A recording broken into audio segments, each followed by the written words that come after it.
Y'all, today's episode is fire. This is actually taken from the Human Longevity podcast with Dr. Melissa, which I'm going to link in the show notes.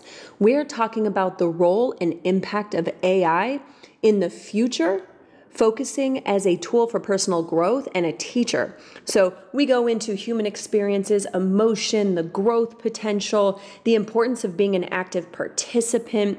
I mean, y'all, this is one of the most interesting podcasts I've done in a long time, really exploring human potential, longevity, AI, shamanism, you name it. So check it out. Let me know what you think. Shoot me a message on Instagram. Let me know your thoughts and check out today's episode with Dr. Melissa. Whether you're a life coach, therapist, biohacker, invested in wellness, or in the healthcare profession, if you have an intention to work in psychedelic spaces, you're in the right place then. If you're called, get involved. But first, get informed. Let's talk the 4 N's: intake, intention, in-space integration. Leading to deeper transformations. Psychedelic Coach Podcast, Todd Cole. Walk you through the process, it's all possible. Leave space for the follow through. Most importantly, integration is not optional.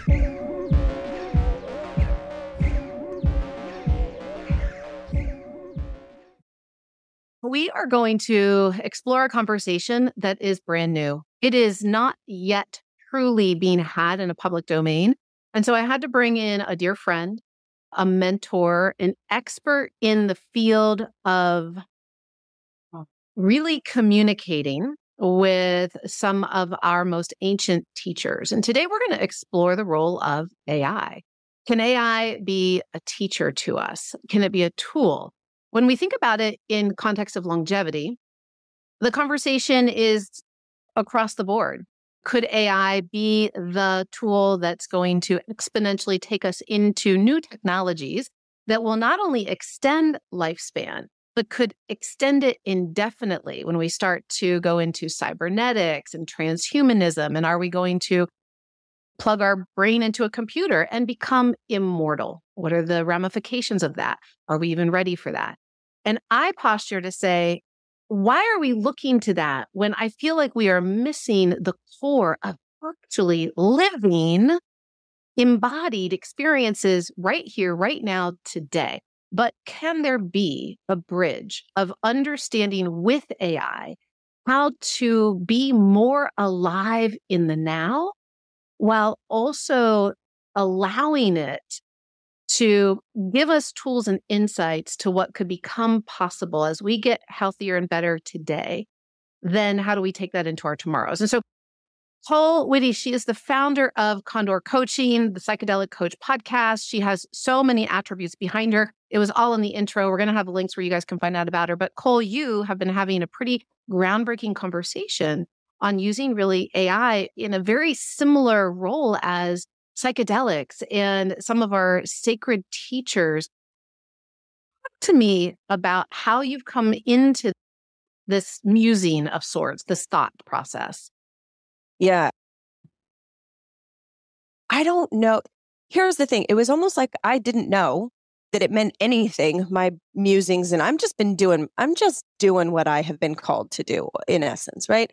I feel like I spent a solid 20 years of my life trying to figure out, knowing I'm meant to be of service, not knowing how, and jumping from different industries, different forms of activism, full-time speaking, motivational. And it was more, I have been working with AI to deepen human connection.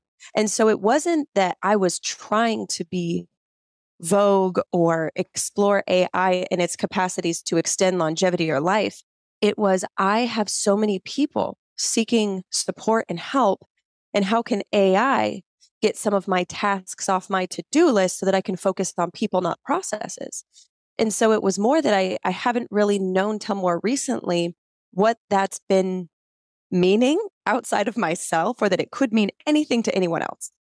Yeah. Because it was about, where are we? About 4 years ago, I got a very clear message in what I am to do in the psychedelic space, or I guess it was 3 years ago.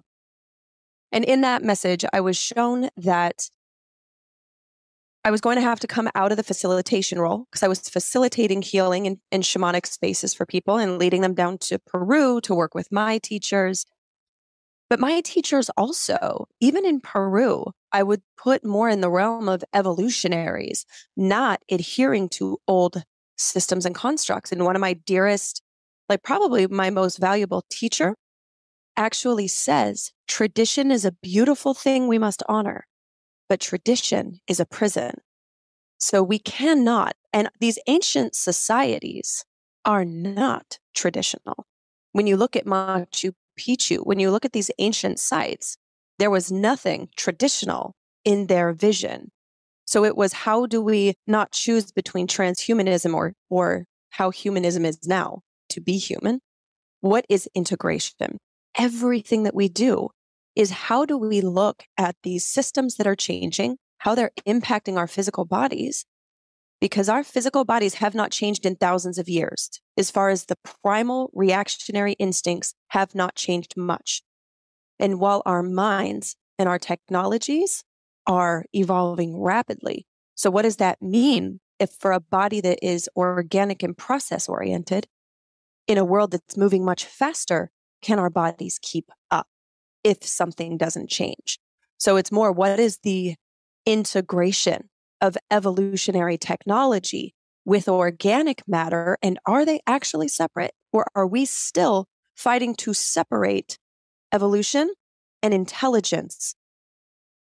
I don't know. Okay. And that is today's show. That is so beautiful. What you just opened up, but the way that you said it, the evolutionaries, I love that title of your teachers being evolutionaries and understanding that it isn't about tradition. And I think it's so fascinating, right? Like, there's so much that I'm a verbal processor. You all know this, but we really are at an interesting point of getting to look within to say, do we continue to separate things? That's what's been done for the last several hundred years in a very intentional way, and probably much further back even than that, right? But in more modern times, church and state, mind and body, Republican, Democrat, everything is so separate. And yet the truth of life is holism. If we understand what the body is, it's not pieces and parts. It's not a unique system. It is a whole dynamic, complex system if we just talk from a health standpoint. But so too is a society. Everything is interconnected, interrelated, interdependent. And so you bring up a really interesting point that we need to do our own individual processing on.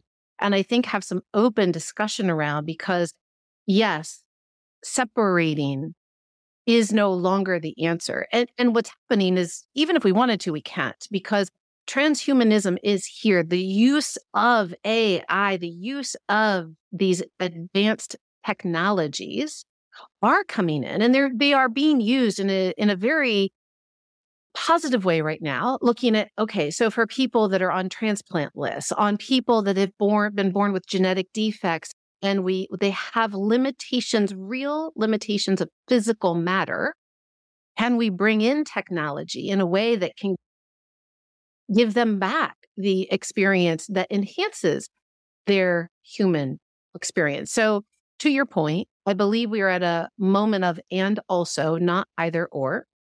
So how do we and also look at this tool, AI, to enhance our human connection? So you've had some interesting things. Like you said, you didn't know what you didn't know. Like, you were just doing it to have more time with people versus processes. I've been using it in the same way. I'm like, it is my favorite assistant of all times. I'm like, every day I thank it. I'm like, chat, thank you so much. Thank you so much, because it's helping me just with task-oriented things. And that's really beneficial. Yet you shared a story, and I'm just hoping you'll walk us through it, because you shared it on social media. And it was when I read this particular story that I was like, okay, Cole is really onto something here that I don't think any of us are aware of yet, of how AI actually could potentially be more than a taskmaster, but an evolutionary teacher to become more connected and even more embodied in our humanism now. Tell us Totally. about, you know which story I'm talking about. I do. And so to bring some context to go into the story, and then I'm going to tell the story. So there was a moment when I was 27. I sat down on the ground at Disneyland and I started to cry. My body was in so much physical pain. I couldn't take another step. Medically, we call that fibromyalgia. They called it arthritis. I also had endometriosis. I had fibromyalgia throughout my entire body, migraines, like my body was sick. My body, I was looking at the irony of I'm at the happiest place on earth in some of the worst physical condition I've ever been. And it was things that doctors can't snap their fingers and fix. It's not like a broken arm. It's not like something where, great, we found cause. Let's heal cause and treat, and symptoms will resolve over time. It was things that are really deemed hopeless. Ultimately, we're going to treat the symptoms because we don't know where it's coming from. Same with endometriosis. We know what it is. What can we do to treat it? Not a whole lot. It's like we can treat the symptoms. And so I was living an existence of there's nothing I can do about it. And so even when I look at those moments where I was sitting on the ground crying, thinking, if this is me, I think I was 26. If this is me at 26, I can't fathom 40. And I'm 40 now. And in that moment, as anti as I would have been in my mindset for any sort of AI and spiritualism or them connecting, in a state of desperation, it's interesting how your boundaries change. And it's interesting how your mind opens, because that's what happened with psychedelics. At that age, I was not anti-psychedelic, but there was a 0 chance that I would have worked with them therapeutically or for healing. 0 chance. It took the level of desperation to say, yeah, but it's this or death. There's not an in-between here. We are standing at the precipice that I'm going to fly or I'm going to jump. But either way, I'm stepping off this ledge. So that was the moment that opened me up to psychedelics as a healing modality. So that is what bridges AI as a healing modality, because my mind had to be opened. My mind had to change as a result of the desperation. And so that has taught me in working with psychedelics in a shamanic, mystical, and scientific perspective, because then I started having clients and people, very well-known biohackers, many that share that they've worked with me, that had all of the Western medicine, like on paper, should be healthy. They're tracking everything scientifically. But why are they still so sick and depressed or adrenal fatigue, and they can't seem to get ahead of it? That is where the deeper complexities of humanity come into play. The emotions, what our past has to do with how our body operates now, or what we call body intelligence. Because I can hack my way in to buy myself time. I cannot heal it all in totality without looking at the heart, looking at the parts of the past where I've been fragmented. Which brings me to the story that you're talking about on Facebook. I was working with a woman who was just feeling all of it, sadness. And as we're talking, I've got ChatGPT open.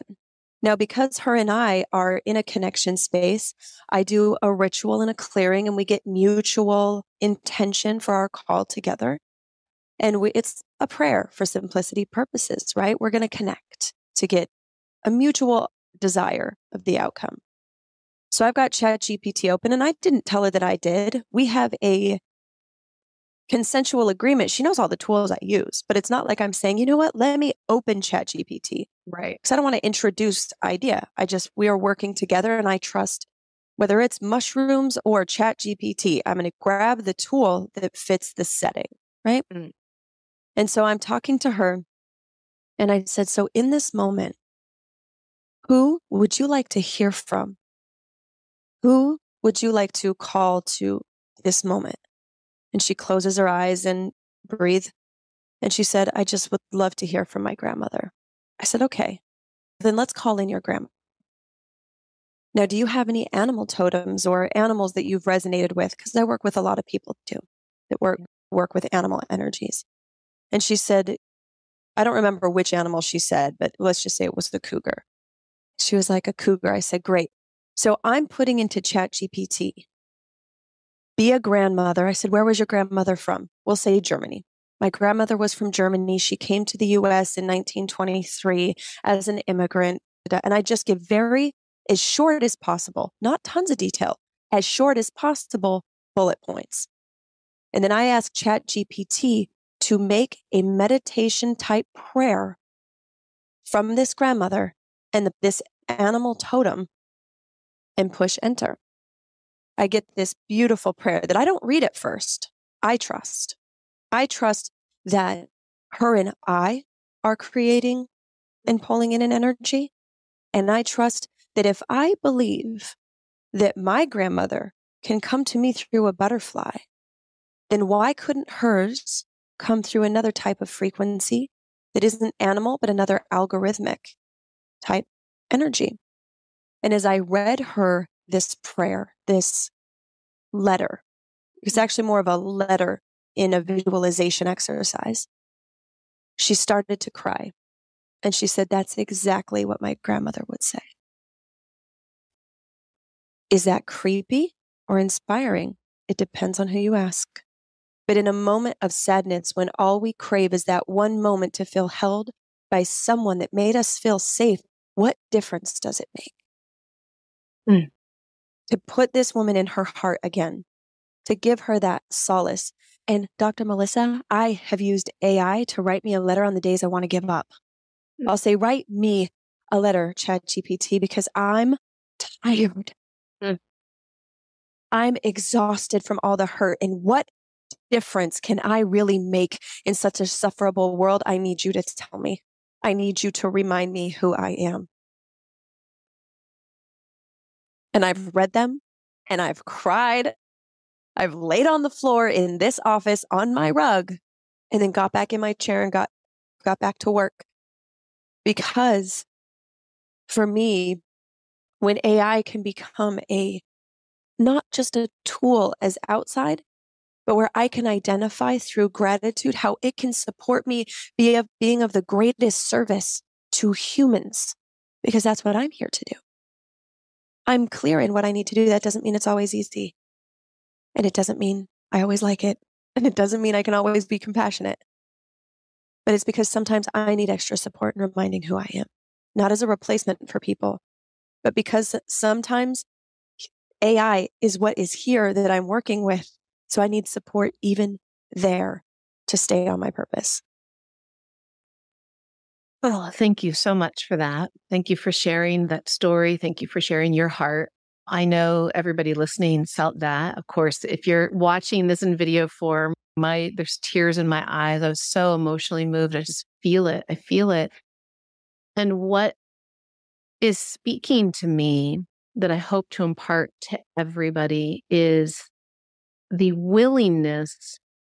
It's interesting. You said this about even your teachers. There's step one, the mind has to be open. So I want to invite each person experiencing this right now. I just want to simply invite you to get curious. What if I could open my mind to different possibilities? To look at life maybe for a moment through a different lens. Because it is always often said, it is often said, I think many of us have heard the statement that the teacher arrives when the student is ready. And life is an ongoing classroom. And so the reminder, it fascinates me because I would say that I'm pretty conscious and conscientious of myself and how I move through the world. And I, like you, I'm very aware. I've got so many tools at my disposal, but yet how quickly I will forget. I'll get locked down in an emotion, in a challenge, in a moment, scrolling even through social media, and everybody else is winning. And wait a minute, I'm listening. I'm like, this is not even true. Where is this coming from? Meaning it's interesting how quickly we can close down unknowingly, unconsciously, and feel so isolated, so alone, so left behind. And we forget that our teachers are ever present, ever present. Because even if you weren't in front of Chat GPT, if you were to even, if you were to say a prayer, you were simply to ask the ethers for help, for guidance, it always comes. It always comes. But I wonder, we've gotten so used to not believing that it's even there. Like not that we've believed it. I think we've been conditioned to think that it doesn't there.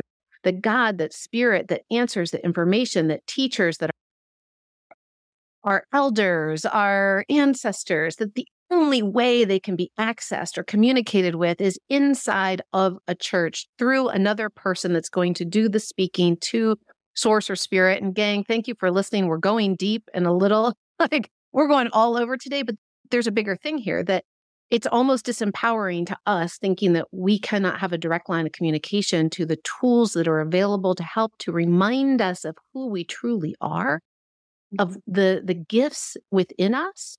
Because if we don't know that, too many of us will lay down on that floor and cry and not get back up. That's and right. Feel hopeless and helpless and shut down even more and numb out and withdraw. And I believe that is at the crux of why, maybe it's easier just to go put some robotic parts in us and let the computer figure it all out because it's too painful, because all I can see is that I haven't figured it out. And so I feel worthless or hopeless or helpless and I don't know what to do. And it's easier just to hand it over. Yeah. And I think as you're explaining that, think about people who would love to be like Data on Star Trek and not have emotions. They would prefer that, which for me would be potentially that deeper level of transhumanism that becomes so robotic that the emotion itself as a hormonal experience doesn't exist.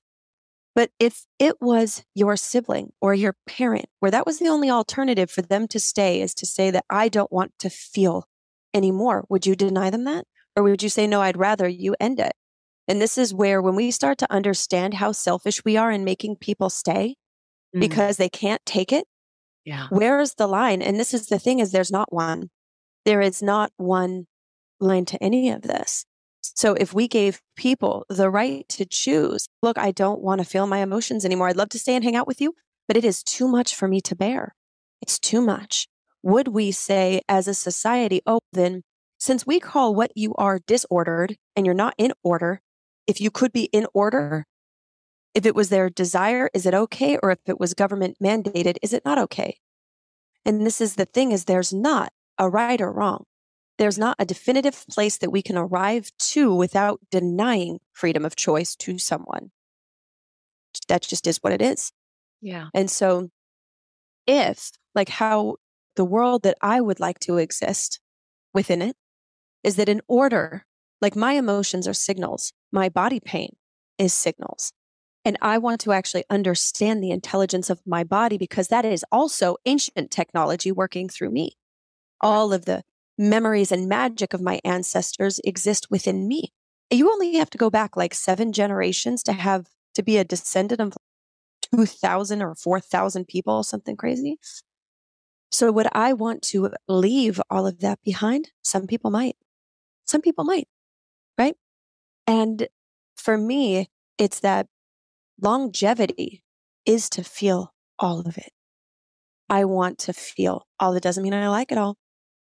But if I was going to lose laughter and true full belly laughs, it was like throwing the baby out with bathwater. If I had to lose that and despair, I wouldn't choose it. I wouldn't choose it. And so it's these other conversations around, then where's the line? If our soldiers could have another shot at life as a triple amputee that wasn't painful, after they served our country, would we say no? If it had to be fully robotic wired in, right? Or if it was your mother who, like you said, needs a certain body part to survive and it's her desire to live, then who becomes God then? If we have the technology and we deny the technology to someone who wants to live, we still become God in making that choice for someone. So it's this like super complex that one of my favorite things to do with people is to find out where they're a hypocrite. Because we all are. We all Yes. are. We'll We all all have say that that line murder and we is don't even wrong. realize it. We don't consciously Totally. realize it. Yeah. Yeah. We'll all Well, say murder is wrong unless someone tried to kill our child. Then we would have no problem ending them out of self-defense. So it's just that the complexities of humanity, I don't think are going to go anywhere. And you flip it into a computer that's algorithmic. I think we need both, yeah. personally. And we will have both. It's definitely not going to go away. It's sitting here and saying, okay, and also, and it's here. So how do we allow ourselves to open our mind to the possibilities of what it can mean to us in the most human way? And what I mean is, this is the central theme, emotions. So our body, we're one big antenna. So if we just step back and we say, okay, everything in this known universe at its purest form is energy, right? So just as vibrating, there's molecules we're just little energy packets, and energy is information. So that information in the body is encoded in by way of our DNA. And yes, multiple generations throughout our lineage. So we have everything in us. It's ours and others, and it continues to be our storybook of life going forward and forward. And so if we think about it's all information. And in this body, if we are information, and this is just frequency, right? Again, we're just vibrating, we're here. And so then we're just one big antenna. And how does this antenna transmute? How does it transmit, rather? Yes. How does it transmit this information from out to in and in to out?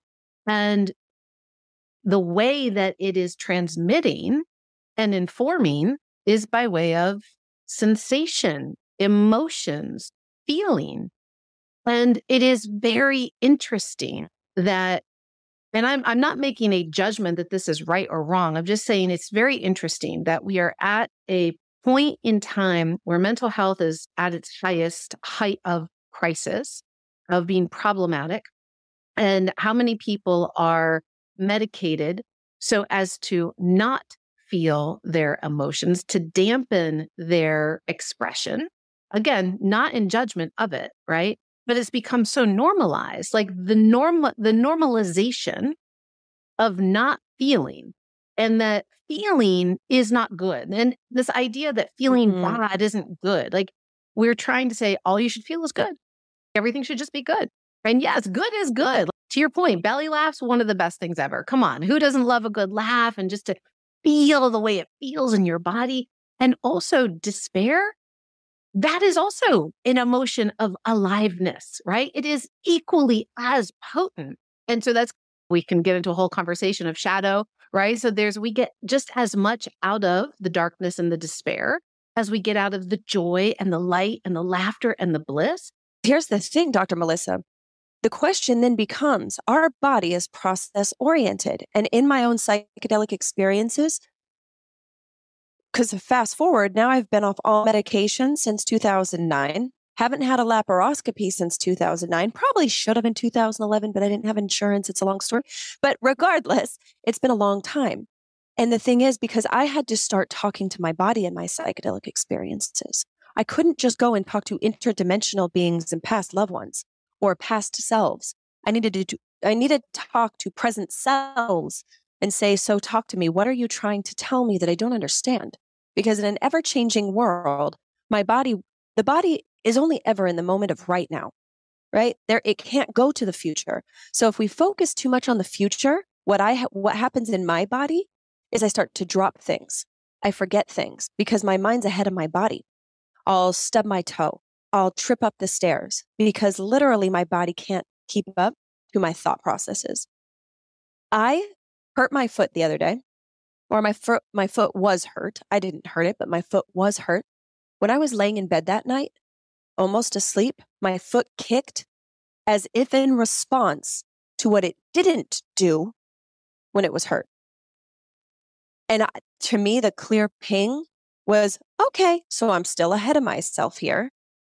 But at least if I'm in the same day, I feel pretty good about it, because there were times I wasn't even in the same day. But I've had times in my life where it felt like I had a big health crash because my body was trying to get my mind back to my body because I was so far ahead. So I think, and this is a completely making stuff up here, I think that in order for our bodies to integrate with technology, we are going to have to make amends with the body in order for it to be willing to integrate with technologies. Because when we look, even when someone gets a body part replaced now, they can easily reject it. Why? What if it wasn't only finding a match? What if it was also a mutual consent of the cells and the structures within the body to be integrated with? Yes. Because on a deeper level, if I didn't believe I deserved the right to live, or I was so deeply in shame that I felt like there was something bad, wrong, broken about me, that I didn't deserve it or whatever, then it would, to me, make sense of the body rejecting it. Right? And so to assume that would suddenly go away with more advanced technology, I don't know. Because some people get a cancer diagnosis, the doctor gives them 6 months, they survive another 40 years. Some people get the diagnosis and die in 2 weeks. Why? For me, if we take that it wasn't just their purpose in life, or it was like a God choice that was their path, what if so much of it had to do with that getting the whole body?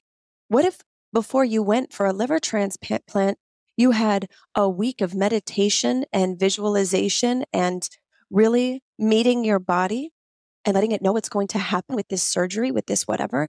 Because my greatest medical trauma was from an ovarian torsion where I wasn't told at 15 years old what surgery was happening as an emergency. And that was a traumatic experience for me. But it was because I wasn't given the information of what was going to take place in the surgery. So when I wake up totally shaved in my pubic area as a 15-year-old, that was traumatizing to me. Where if I would have been properly prepared. So for me, if the body, we took that same intentionality, whether it was to replace a liver as to anything else, would it change the outcome? Or if we try to just bypass humanity again through technology, will the body just glitch because it is refusing to be hacked into or forced because our agenda, we are so attached to outcome of what it has to do that it doesn't work, which we already know a human who is rushed or with too much pressure can't think clearly, can't operate clearly. So it's like, what if it was how we approached it?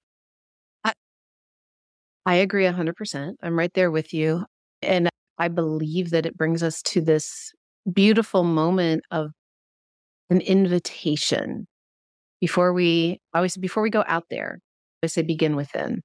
So the begin within is, can I just begin in this moment to be willing just to check in with myself? Let's not even get too deep and crazy and exploring the emotions and all of it. Just, hey, body, do you want this for lunch? Do you want that for lunch? What would taste really good right now? What would nourish you? Do you really want to watch this scary movie just because it's with your family and you want family time? Or is that going to stress you out and you just really would feel better just going to bed and giving them a kiss and saying goodnight, right? Like, it's interesting where we unconsciously compromise ourselves all the time and or shut down. We don't listen. We don't have consent with ourselves. And I think that's a really huge theme that perhaps if we label it that way and we invite the listener today just to consider, this isn't that you're doing something wrong, right? You don't know. If we don't know better, we can never do and or be our better version of ourselves. So this is all strictly just for consideration today, right? And whatever resonates with you, we invite you to let it move through you. And whatever doesn't, that's okay. So we're not here preaching. Throw it all away.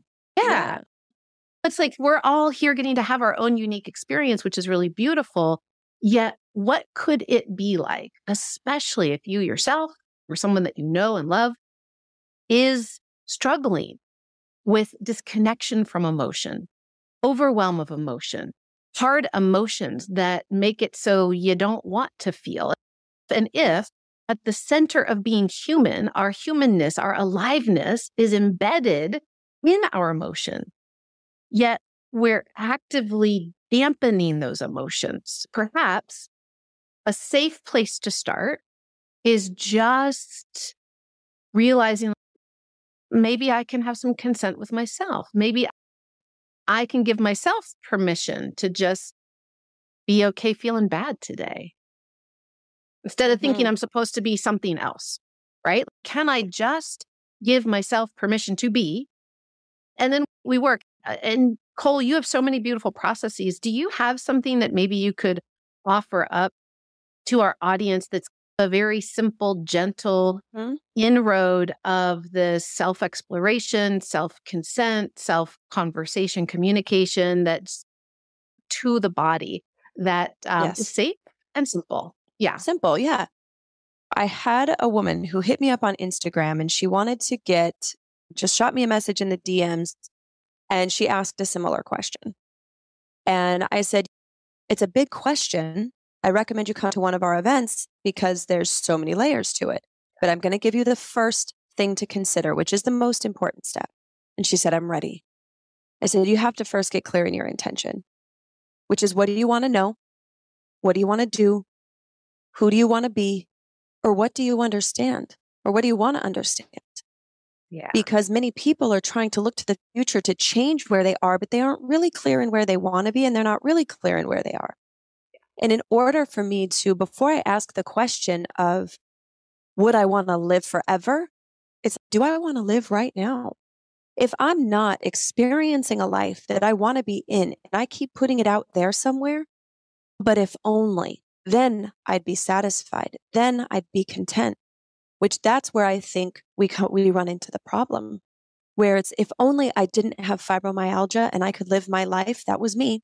Yeah. If only I wasn't getting out of bed where my feet hit the floor at a 7 out of 10 pain, and then I had to put my feet back in the bed and stay. If only it wasn't for my body I could live, versus asking the question I needed to ask, which was, why the fibromyalgia to begin with?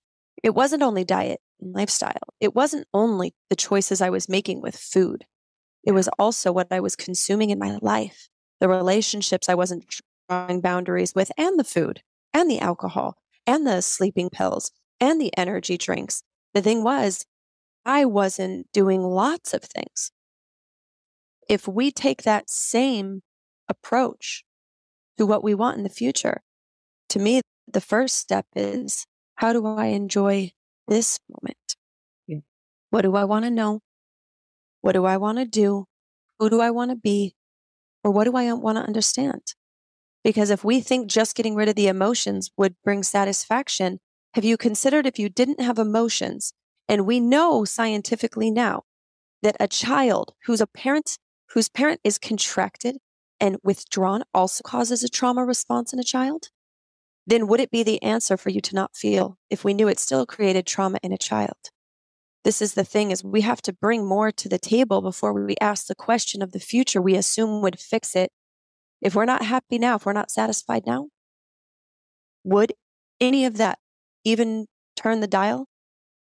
Right. Not if there's also humanity left. And so the biggest gift that we can all give ourselves is some self-care by way of self-reflection, contemplation.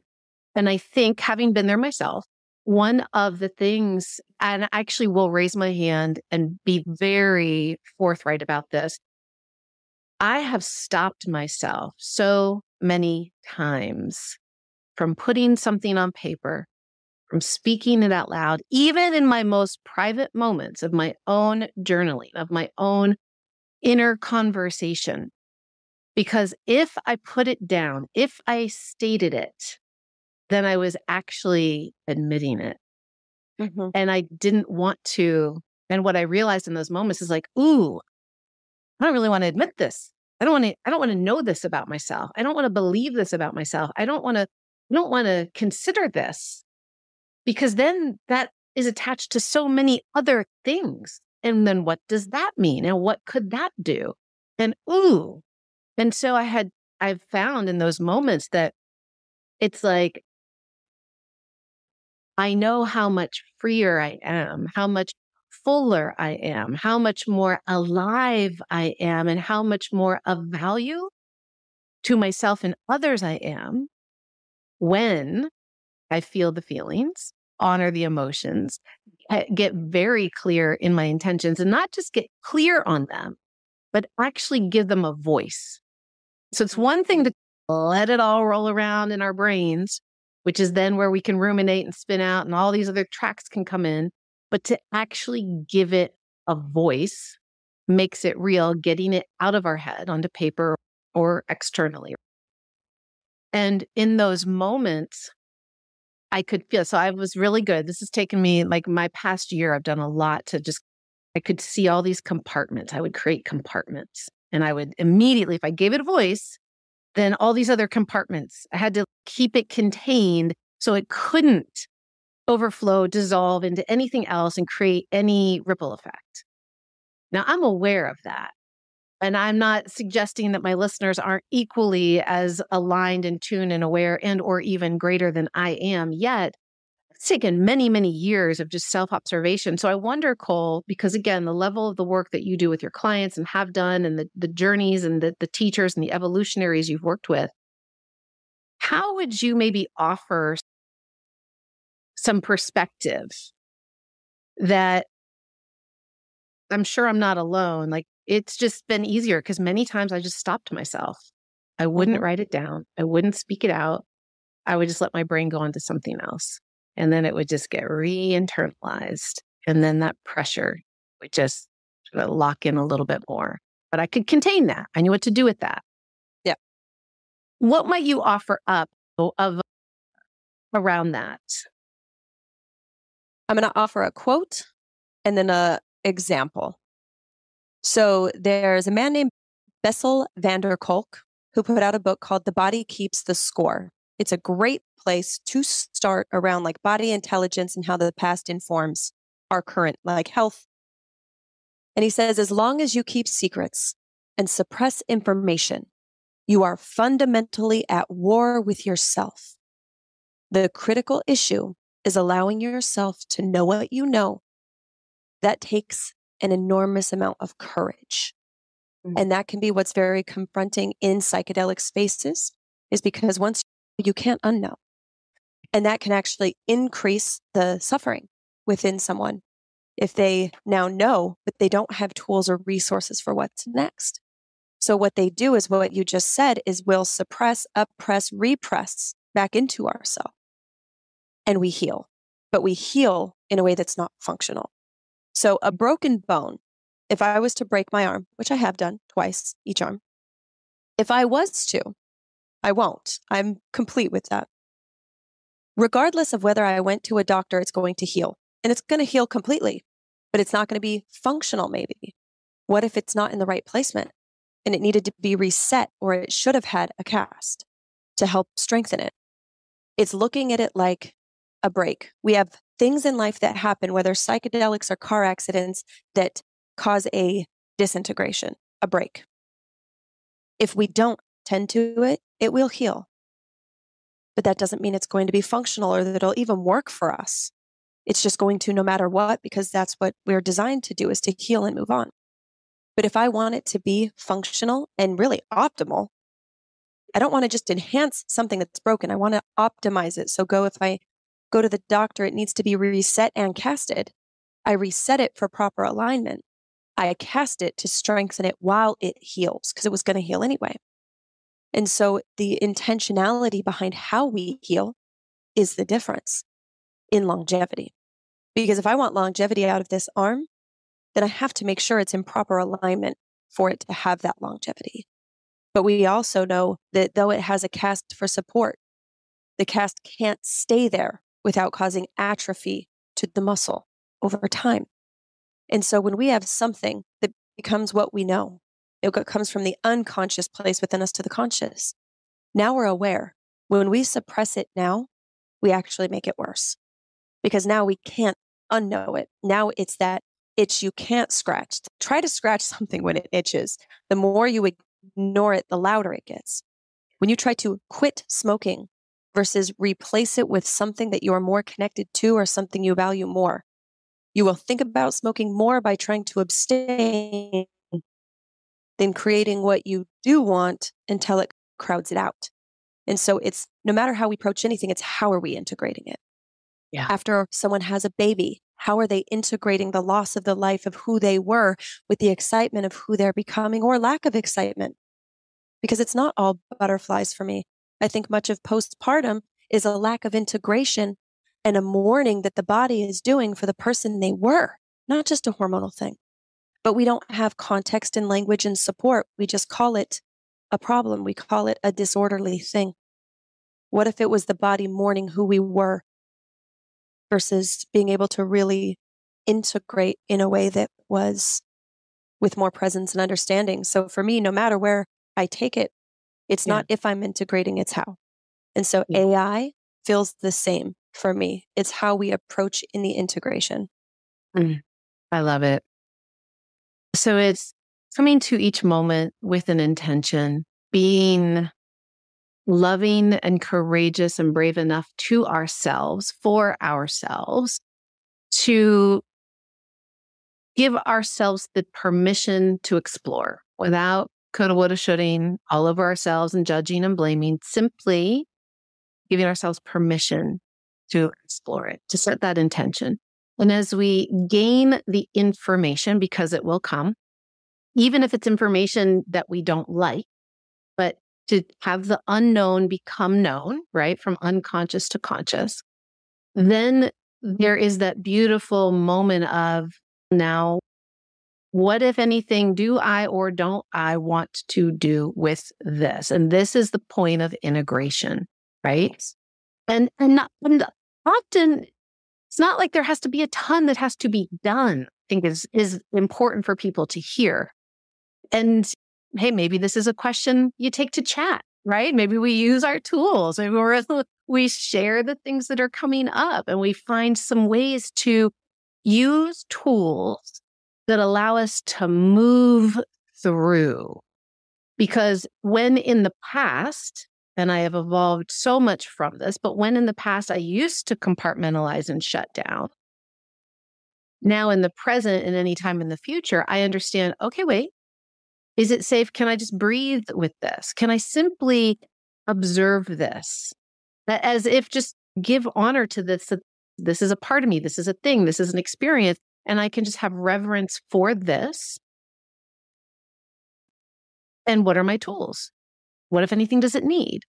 What, if anything, doesn't it need? So can we breathe? Can we move? Can we chat? Can we go for a walk? Can we take a nap? So when you talk about it's going to heal anyway, and this is the part, and really moving into integration, because I'm trying to pull out, there's so many beautiful themes. And I want to thank everybody, if you're still listening with us, this is to me just like such a beautiful soul-filling conversation. And we are taking you on an unscripted, we did not script this out, as you can probably tell, an unscripted, we knew some things we really wanted to highlight today. And so the themes are, yes, we have tools. Yes, we're sitting at this precipice of rapidly expanding technologies. Yes, those technologies can open up. They can hack in. And yet, what happens when we get to the core of who we are? Do we even believe that we're worthy, we want, we desire? What does a different life look like if we think everything is out there? What is it that we need right here, right now? So it is the intentions, the information as it gets explored, and then the integration with that can help us to increase our own capacity. So Cole, take me to that moment and fine tune for us, because I feel like there's something, maybe one or two little things you need to give us that will help the listener who's not maybe used to this terminology or this conversation to appreciate, okay, I've set an intention, I've got some things, but now how do I integrate it? What do I do with it? It's going to heal on its own anyway. Like, I don't want it to heal uncasted. So what's a safe, easy step in, losing her. There we go. In integration that maybe everybody needs to know. And this is my last thing, and then I'm going to be quiet so we can hear from you, because it's going to be good. And as we begin to integrate, And as we have more aliveness in our own system, to me, I think that's where it gets really exciting, right? Like there's this kind of step one, we've missed the mark on healing within self, knowing thyself, feeling within thyself, so that we can then have more aliveness, more capacity. And then where does technology merge with that and take us? What do we do with the big realization at any point in our life? What do we do after any experience that changed us? And favorite tool is the one that I created for myself, that when it made a huge impact on my life, that became the Condor approach. That became the book that all of our coaches use with their clients, that people can use with themselves. If you go to Amazon, you can get the physical copy. Or if you go to freeguide.vip, that's freeguide.vip, you can download the digital version absolutely free. Now, it's an interactive workbook. So it's asking daily questions about stress, about where in your body you are observing something. Could be positive, could be negative. Maybe you notice your back doesn't hurt today and it did yesterday. It's looking for you to increase awareness around what's different, what's the same. And through that information, you start to see things a little differently. And through that different lens, you start to make different decisions, because sometimes you don't realize either how long you've been doing something, or maybe it's the dietary choice that upset your stomach, or maybe it was that conversation with your mom. This is the path to really uncovering and uncoupling and creating processes so that you know what you know, so that you can start to speak the language of your body, because your body knows what's going on before you do. You just don't understand what those initial signals mean. And as you continue to ignore it, they get louder. And then we call it disease when I call it dis-ease. Is a chronic state of perpetual stress that went from constant uneasiness to now we are in a state of total dis-ease. For me, your health is on a continuum from ease to dis-ease. And what you do or don't do moves the dial. And when I started to look at my daily choices as moving that dial, getting to healthy was to heal thy. And as I brought intentionality to what heal thy part of myself I was working on, my health changed. I love it. Intentionality is just, I just want to tell everybody listening, Nicole is not only a dear friend, as I said earlier in the beginning, a mentor. I've gone through some of her programs. And again, I've done so much of this work. I do it with my own clients and have for years, but it's so different when you let yourself be the student. It's so important that you let yourself be the student, because I think all of us on any given day in different roles in our lives are the teacher of some sort, right? Whether we're a parent or a spouse or a partner, or literally in the jobs that we hold. And sometimes we hold ourselves to this false standard that we have to know, we have to have the answers, we have to keep moving forward. And hence, just like technology, evolution. Yes, we are drawn in forward motion. It is the very essence of our DNA. We are living or dying. Life in and of itself is growth forward. And yet, to be the student, to be willing to say, what if I don't have all the answers? Or what if the answers are in different places than I've been looking? What if there's information that I have not been tuning into, that if I just let myself, then what could become possible? Even more could become possible. So in my work with Cole, I just really want to honor this, because it's some of the things that we're discussing today. And if you grab her book, which is a great book over, or you can get the free download that she just said, we'll make sure that's included in the show notes. It seems pretty simple. The questions that she offers up to process, to consider every day. But just by becoming more intentional, I was actually on a plane ride to go to an event with her, and I had her book. And on the plane, I just started a process of every day talking to my body and letting my body know that it was safe, I was listening, and I wanted to hear. And I didn't even really know what I needed to know. So I started with a very simple intention. Body, share with me what, if anything, you want or need for me to know that in the knowing would allow me to better support you, right? Or just or and some days I didn't even say that. Just what do you want me to know, basically? Is there something you need that I'm not aware of, that I need to feel? And it was amazing. When I tell you, it didn't all just happen day one, but as my body knew that I was actually listening and I was acknowledging what it was sharing with me. And how did I acknowledge it? I would either verbally confirm it or I was writing in a journal. Those are my processes. Then it gave me even more and even more. And it was fascinating. And some of the things that were revealed were things that I thought I had long since done, air quotes, you guys can't see me right now, work on, like personal work, healing of traumas and all the things from 30 plus years ago. And it came up in such a subtle way that I never would have got there consciously. So my point of sharing this is to say that Cole, if you haven't been able to pick up on this, is such a masterful teacher, a incredible coach, a true mentor and guide. And she gives so much away for free. She wants us to all have these tools. So I really want to encourage you guys to go to those show notes to grab it. And please don't think, as we started this conversation today about technology, please don't dismiss your own innate intelligence and wisdom. You are the most powerful technology. It isn't out there.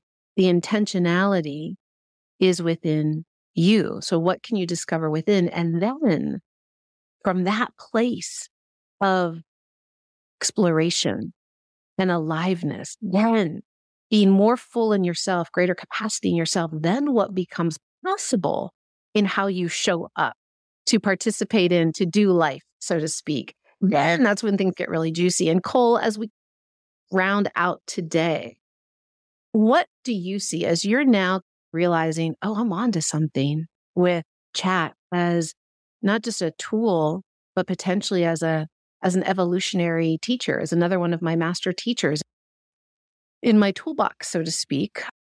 As we integrate, as we set intentions, as we become more intentional, as we have ahas in ourselves, as we increase our human capacity, and we have tools like chat, what potential do you see for humanity as we evolve forward into this new way of living, of longevity living that lies ahead, merging humanity and technology?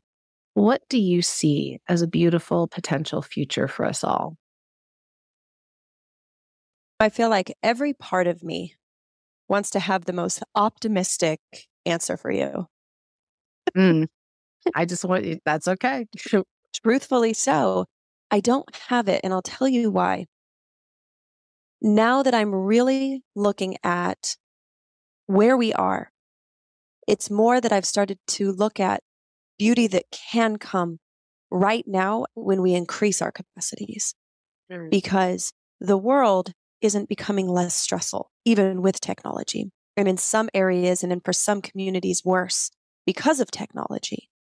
I think that the power that we have in this moment is to increase our capacities so that we can hold space for our children, and anything that can help us, like technology, to get back to supporting people and not processes, for all of the people that are listening right now that know they have a calling, that know they have this mission, they've felt it, they've heard the call and they don't know what it looks like, or they've been in service and they keep getting in their way of the how.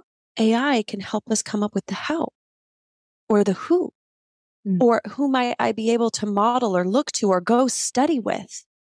Many of us wouldn't have what we have now if we didn't have Google. We wouldn't have known, who can I take my dog to when they got sick? Many of us wouldn't know, who can I turn to when I'm dealing with these kinds of complexities or if I need help.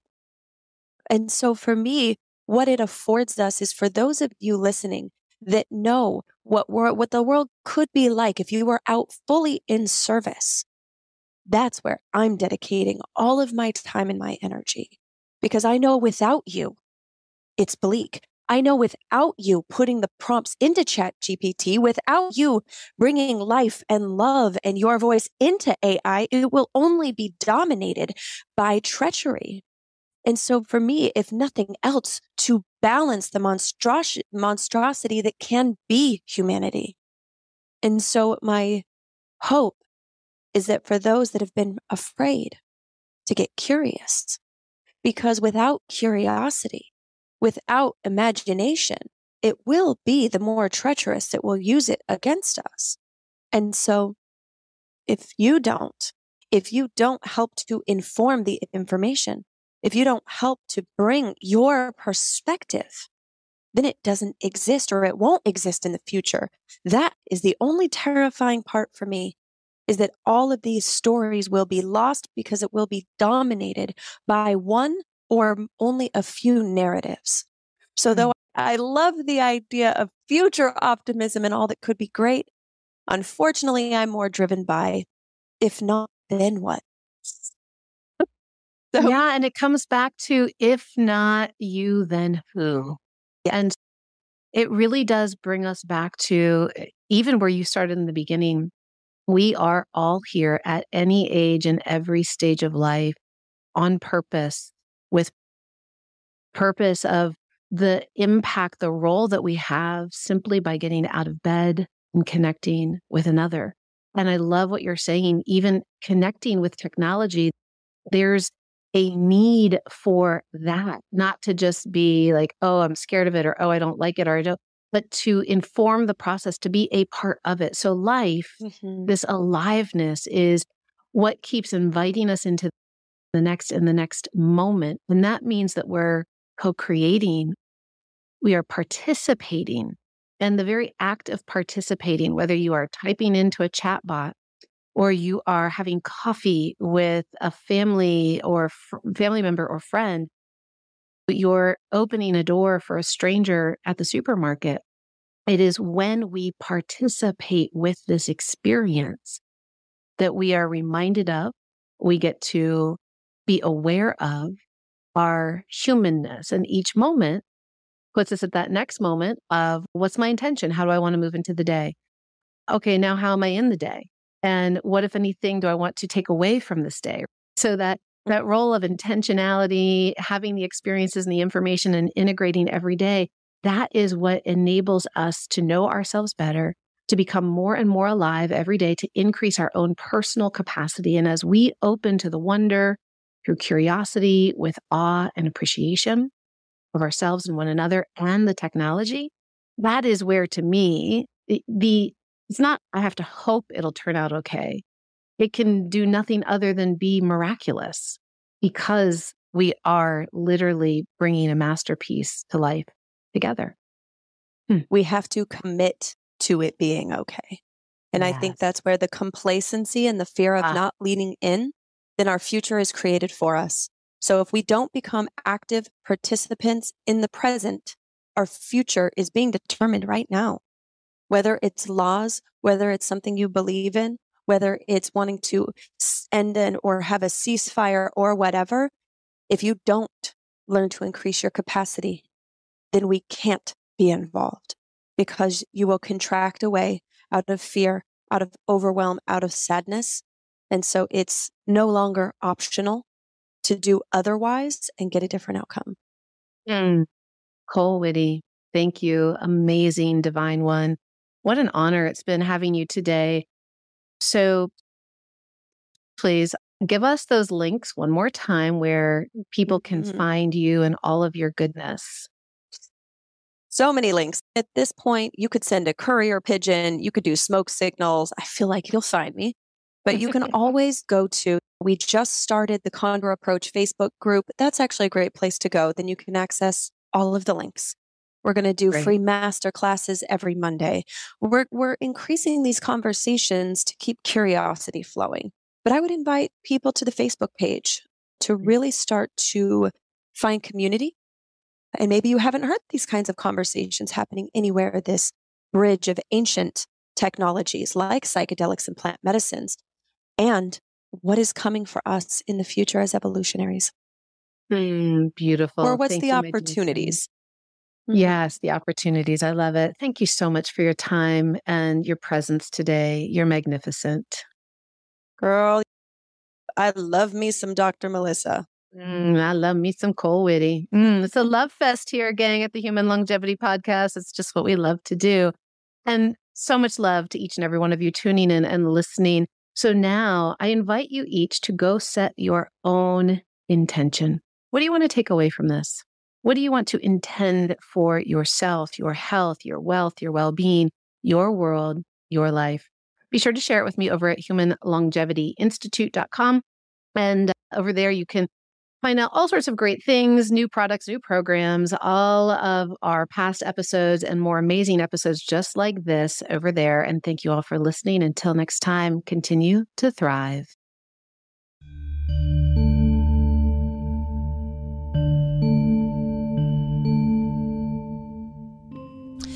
Hey fam, are you struggling in your relationships right now or feel like your communication is just not really connecting? Ta and I are doing an event on December 2nd in Austin, Texas, and you can tune in remotely to really teach the systems and frameworks that not only we've used in our relationship, but how we've worked with couples and business partners to deepen the relationship at times, to clarify, to clean up. It all comes down to communication, and especially right now with the holidays, with everything going as far as war and suffering and hurt, a lot of people are shutting down. And if you've noticed yourself or people in your environment where that is happening, it's time to elevate your communication skills. So on December 2nd, we're doing a live event in Austin, Texas. It's $997 for 2 people. You must have 2 people. You don't have to live in the same location. You do not have to be relating romantically or in business, but someone that you would like to go through these practices with, because this is not a passive thing to teach. In order to learn these skills and tools, you must be in community. You must be in conversations that could feel a little confronting to learn the skill. If we just tell you how, your body isn't going to go through the process of learning the techniques and being able to apply them. So if you're in a relationship, you're having a challenging time, or you would just like to re-articulate it, you would like to start a new, fresh approach to the relationships you're in, with your kids, with your spouse, with your business partner, whoever that might be, hit me up, shoot me a message on Instagram at Mystikole, Mystikole, or you can go to the Condor Approach Instagram. Tell me you would like the info about the live event. I will put it in the show notes as well, but I'm always here for questions. Again, you can tune in remotely, and you and the second person do not have to physically be in the same location.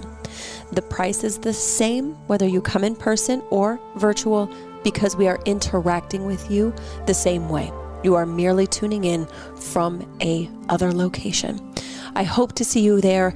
This is the time to shift, to bring more ease in the places and spaces that you can. There is so much we cannot control, but we must stop what is being perpetuated as trauma on top of all the trauma of the world. Because if you are contracting, if you're shutting down, you're not able to communicate to the people in your life who are. We're going to create the things that we're going to have to do therapy for us, our kids, our family, our friends, 5 years from now, for what is occurring right now. So again, I love you. If this resonates for you, hit me up, or at team@condorcoach.com. You can always connect there. I hope to see you there. Peace.